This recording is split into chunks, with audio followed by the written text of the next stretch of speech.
Hoops Tribe.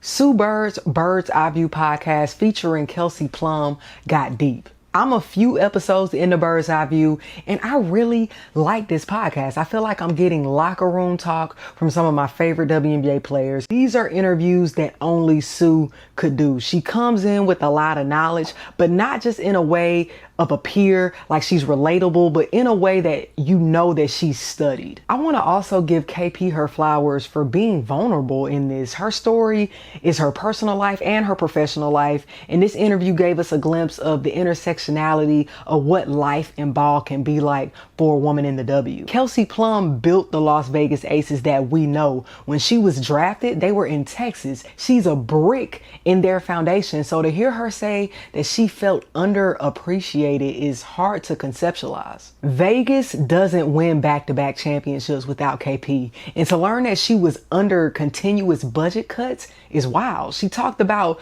being willing to be a second option to A'ja, but it came to the point where she was like, wait, am I the fourth option? And she knows she has so much left in the tank, but she felt like her ceiling was being capped with the Aces. And well, when you put it like that, KP, I agree. When I first heard the news, I wasn't thinking from the perspective that KP was a fourth option. She was averaging 17 points. And from my seat, she still got a lot of touches and opportunities. But when you zoom out, you see Jackie Young and Chelsea Gray. And just considering the balance that they've had to do this season with the addition of Jewell Loyd, that's frustrating. Then you think about the players that were on the 2024 roster and how they must feel about all of this today. How do they respond as a teammate this season knowing that KP felt that way or feels this way?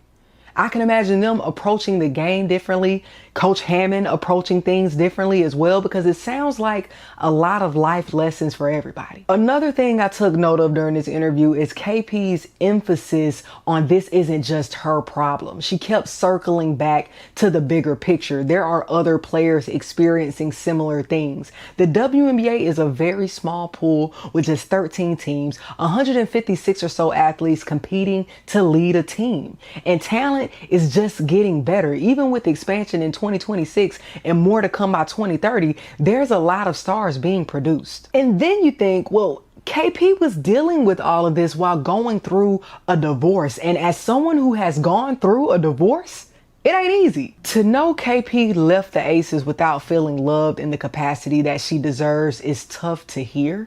I hope that one day she can return and be honored in a way that brings her peace. What are your thoughts, Hoops Tribe? How do you feel about what KP shared? Let's talk hoops.